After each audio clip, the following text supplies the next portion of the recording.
Okay, sanibona sizwe samaZulu, ngibingelele na kuma-Black South African Natives.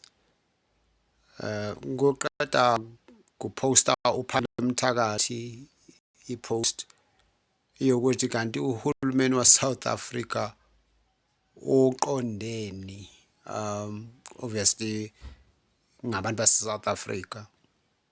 Kubuhlungu baholi ngoba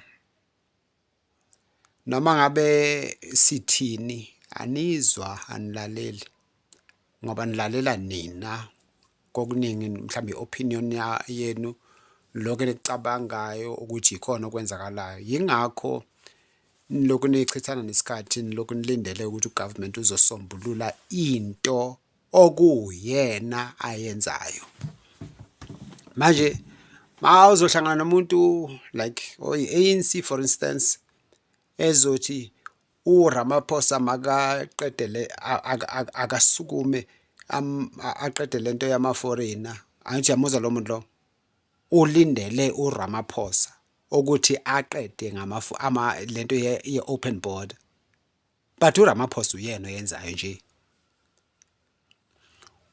i-ANC mayisukume iqede lento yama-open border yi-ANC eyenzayo uze umuntu khona laba bahlanya kakhulu labo bangiqeda amandla ngivele ngiphelele ngithi Jesu kwenzakaleni ezweni bathi khona laba bagijimele ku-DA bathi i-ANC ivulela ama-foreign igcwalisa ama-foreigner la and then babalekela ku-DA ngangiphikisana nomunye usisi womsuthu from the Vaal, all right, who yilabantu ababe-ANC yabona labantu ababe-ANC and then mase bese baba yi-DA labo bantu especially laba abayijela ukuthi bafundile yabo bahlala ama-estate kanjalo so balekele ku-DA ke badla uthi uposte angimazi like kwakuyila ku-Facebook uthi i-DA izosilwela nalento yale ANC evula amabhoda ngithi sisi hello yi-DA evule amabhoda hayibo uphikela i-DA ulala ngomhlane abelungu laba abamyuzayo bayamesekela like i-DA nalawo belungu baqashe ama-foreigner phambi kwakhe kodwa ucabanga ukuthi labo belungu naleyo DA izoqeda i-open border yi-level bani yobulima lena ulevel bani wobulima sengisho ukuthi uhlaselwe abantu mawuqeda ukuya kubo ukuthi ngicela ningisize ningilwele nalabantu abangihlasele uyocela kulabo abakuhlasele uyaphaphatheka nje wena uyampampatheka lokhu uya ku-government uyofuna u-government sengisho umuntu angisho angikhombi a particular person so mangithi uyampampatheka I'm just saying anybody ugijimela ku-government uyofuna u-government wase-South Africa ukuthi aqede into ye-open border u-government wase-South Africa oyenzayo yini bantu benkosi manje khona ke uShlomo womjuda uqeda kuphosta ke in response kuPhakela Mthakathi uphosta uthini uthi hayi asixakekile lento enisho ukuthi ini usamangala ukuthi uhulumeni this and that athi siyayazi thina into esiyenzayo angithi uyayizwa leyo nkulumo uthi sasazi masibhali freedom charter ukuthi sasihloseni amen. It was, I've never cared about the Freedom Charter because from the day mina ngizwa nje freedom ukuthi one angikhulanga nge-ANC from when I was young ngayibona ukuthi usathane it was bengihlala eShiyawelo la eSinawane eShiyawelo besihlala eShiyawelo kodwa sesizomuvela la eSinawane so i-ANC yazi introduce kabi kimi, but ke angeke kube ukuthi ke ngoba sengizobamba le ntulo, no. Then after the introduction yayo yazikhombisa endless times to be at war with black South Africans way before befika ku-1999 bevula amabhoda, futhi bangagcina lapho benza sure ukuthi kuyacacela uma umZulu ukuthi the ANC hates you. And then my ANC izonda amaZulu akithi azonda amaZulu still ngoba bethi bebona ukuthi hayi sizenza ama-tribalist and i-ANC zama ukunite abantu sithi u-unity ubani lapha, because akusiwu-unity loya. Ubani ongayazi unity bafethu, khona i-unity isho ukuthini-ke anyway? What do you mean by unity? Anyway ithi ngingangeni ngijule kule ka-unity, kodwa-ke isizwe sesiyabhujiswa nalapho benza sure ukuthi amaZulu ayashayana, sayishayana, basihleka behleli berelaxile. AmaZulu akithi awe-ANC nasihlazisa izinto enazenza. Namhlanje senijoyinwe yila maZulu awe-IFP, nanijoyinile kuleya nto. Yo, hey kubuhlungu ukuba umZulu, actually kumhlungu kuba yi-Black South African. Bheka, kubuhlungu kuba umuntu omnyama, kuwesi ukuba yi-Black South African. Sengisho-ke ebuhlungwini bonke bomhlaba, kubuhlungu ukuba umuntu omnyama, kuwesi ukuba yi-Black South African in South Africa. Yo, it is even worse to be umZulu. Hayi kubuhlungu ukuba umZulu. Survive njengenkani. Yeah.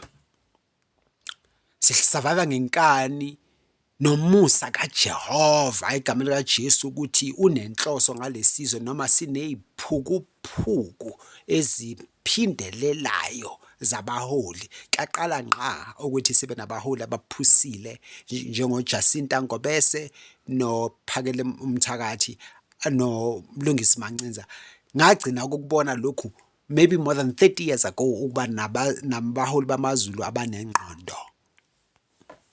Besilokhu sibuka nje abaholi bamaZulu behlekisa ngathi ezizweni sifa. Besibona abaholi bamaZulu bethalalisa ukuthi i-AIDS yafakwa ngamabomu kamaZulu, bevuma ukuthi yini i-foreskin yethu esibangela ukuthi sibe ne-AIDS ukudlula abanye abantu. Abaholi bamaZulu akithi bevuma belungu beqhubeka nalezo incazelo, kodwa sinabaholi and bayazi iqiniso ukuthi bekwenzakalani lapho, because bazi kahle ngama-biological weapon. Kodwa hayi kuthiwa yi-reconciliation ukuvikela abathakathi babelungu. Uthi-ke uShlomo Cohen isibongo sesiJuda, uthi uShlomo asambe thina sibuyele kuma-village ethu obuduphunga siyilima, bebazi kahle bona as Jews and as liberals ukuthi bebenzani ngenkathi bebhala i-Freedom Charter. He's admitting what I said 2 months ago, ngoba ngayinyanya i-Freedom Charter ngingayazanga ama-detail ayo, ngabona ukuthi khona into wrong ngalobu sathane be-Freedom Charter. Nevertheless, because phela ma-ANC ile dode bengiwubona kusho ukuthi ma bethi isisekelo sabo i-Freedom Charter kusho ukuthi udodi wento lo, you understand? So manje masengiqale ngithi ngiyibukele kancane lo dodi wabo ukuthi uthini. Phela ngihlala eceleni kwe-Freedom Charter mina, ilapha eKliptown. Dala sikhula lapho siloku siya eSansusi, but angaze ngulake lo dodi. So bengiqala ukunaka ke this time. So lo dodi ke mangona yazi the immediate question kube yini, uba lobhale lento ngoba bengazi nje mina ngifuna ukuzinikeza isikhathi. Yazi ngeke ngamuyisa namanye ama-tourist lapho kuyo round kule nto yabe around, yabo lela tower labo. So but I never even ngafunda nje la ama-10 points quickly, like le nto ngiyenyanya like naturally nje ubongani miya owumzalwane owumuntu, le nto yavele yangangena.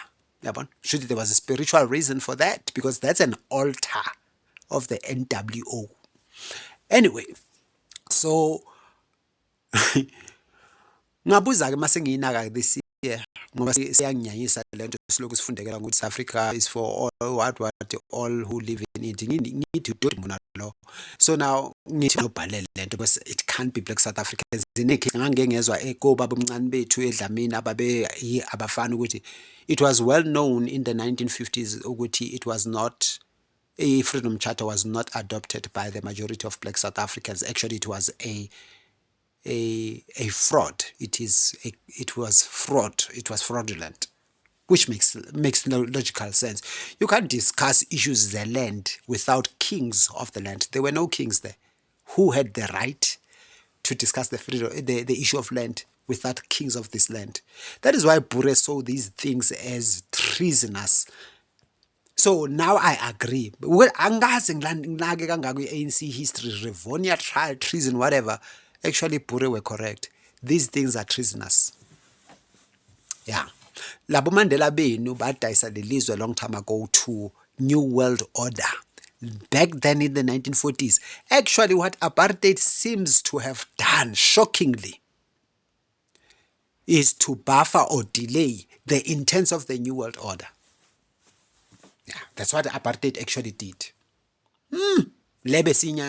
But this is where I started seeing there's something wrong about this apartheid story because everybody's blaming apartheid for everything. Yet when you are reading what the Bure have done, for instance, they built the townships like Soweto. Kanti abantu bebehlala before kwakhiwe eSoweto? Bebehlala emikhukhwini enyanyekayo emasakeni during British colonialism. Now, why are they blaming Bure for things which were done by the colonialists? Angithi amabhunu alungile bantu. Apartheid was wrong. But a lot of things that were blamed on apartheid, that's a lie. They were done by the people who came before apartheid. And so why would our informed so-called revolutionary leader convey and purvey such a lie and make as if everything wrong here happened because of Bure? Whereas Bure inherited those wrongs from European whites, particularly the English, but also the French. All right? So instead, they at least built decent places for blacks to live and started giving back land. It may be tiny little land, but at least compared to the English, the Bure were starting to bring back land. But this is not what you are telling us. Oh, so there was lies in 1950, what? No wonder. And I said it. There is no Bure who killed Steve Biko. Steve Biko was killed by white liberals, because he realized these are devils worse than the apartheid Bure. He realized, he left them. He was their friend in Natal University in the 1960s. Wababona ukuthi abo Sathane abo Helen Zille, and he left them. And then he died. But those who don't have issues with abo Helen Zille, they live long. Abo Mandela. So Steve Biko, black consciousness died. Sobukwe, where black consciousness died. Zulu King Luthuli died, but the others didn't die. It's not Bure who killed these people. It is white liberals and Jewish liberals who are today called the DA. The third force was always the DA. Cyril Ramaphosa was always part of the third force. Nabo Thabo Mbeki and them. We got lied to. We never got any freedom in 1994. What happened is that these European colonizers who brought down the kingdom of France and instituted liberalism there, hating the church, it is said that the people who did that were Freemasons, which is this combo called the DA. So they did the same here in South Africa. And I said it. Ngithe mina kwaleyo dot we-ANC ukuze usuke from SANNC ube ANC kwakuyilabantu. Now that this Shlomo Cohen is proving everything. He made a post on Phakela Mthakathi, and Jesus Christ, my Lord and Savior, has confirmed what he made me to realize. He always does that. Mara why uJesu angiphi imali angisasokoli bafethu. uJesu angikhombisa lezi zinto lezi and then ngiziconvey and then that's it. Hawu abefundisi ukuthi sibona bayathola ama offering ama tithe. Thina nje uNkulunkulu uvela aziyuse sisale ngifundile ngaleso sikhathi angitholi ngisho nomsebenzi. Hey yazi nokugqilazelwa intando kaJesu akukho mnandi. Anyway ngishilo leto le ngishilo naso seyayiveza less than 2 months ngoba sengibe ne-interest ku-Freedom Charter. Ngithe mina lo dodi we-document ubhalwe amaJuda. May I make this disclaimer or you disclaimer sho njalo angazi. I am not the enemy of Jews. I stand with the Jewish people in terms of their rights of land to Israel. All Israel, all Canaan belongs to Jews. Now, I don't know what the hell are Jews doing in my country demanding to own it. Who gave you this land? God, Jehovah, gave you Israel up there, and I will fight for you. And I have fought for you. But to do your New World Order as Jewish liberals and Jewish socialists and Jewish communists using these black punks that you have fooled and demand that my South Africa is your land. No, in the presence of the Lord God Almighty, who is your God, he won't agree to that because he knows, God knows that he allotted this part of the world to us. This is not your land. Here, you failed. Not here, Papa, not here. I support you in Israel, not here. This is my father's land given by the same God who has chosen you because he has also loved my people. You don't have, you don't own God. He loves us all. Yeah, you are his chosen nation, but he stated that, yeah, you are wicked. He said that he said, I'm not returning you to your land because you are good. He said so. And you guys are vicious. But when you're in Israel, I've been to Israel, hey, your people, the ones who are in cities, they are so kind.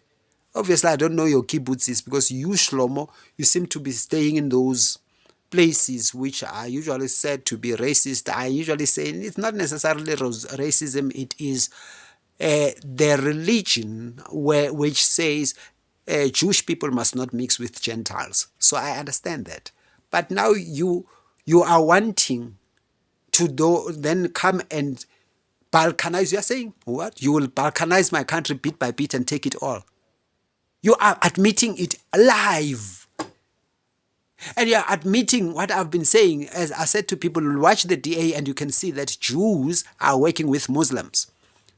And I said, I will say this again. I said, there is no way Hamas attacked Israel without the knowledge of liberal Jews of Tel Aviv, Mossad, CIA, and them. Impossible.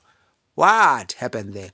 What happened there is New World Order agendas against my favorite Benjamin Netanyahu. You've made Benjamin Netanyahu to be hated by the world, but that's the good guy. The snakes are yourselves. Pharisees. You guys.